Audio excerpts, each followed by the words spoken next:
Welcome back to this build series. Today it's almost 100 degrees in the shop under this metal roof, so I don't know exactly how long I'm going to be out here, but the goal is to get these fenders cleaned up and ready to be mounted back to the trailer. I believe I'm going to weld them back in place. It might get a little tricky with how I cut them off originally. There's some gaps I might have to fabricate something up to make up some of the space, which you'll see in the video later.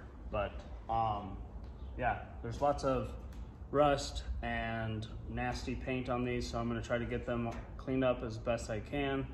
And then I haven't totally decided yet whether I'm going to do a Plastidip coating on the bottom side or like a rhino lining. I know that would be better, but cost-wise, that would be a lot more expensive. So we'll see. I'm not totally sure exactly how I'm going to do it yet, but ultimately I just want them looking as nice as they can before I weld them back onto the trailer.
Down,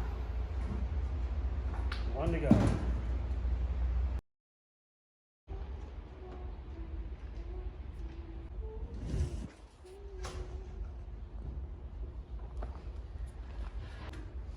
Just like that, we've got two fenders completely cleaned off, ready to be mounted back to the trailer. I believe I'm still going to weld them on. So before I can mount them back to the trailer though, the next thing I have to do is repair the metal here on the end where I cut it off of the trailer. It was originally recessed into the frame just a little bit, and so because of that I need to get a scrap piece of metal and build that out so that it's perfectly flat up against the trailer.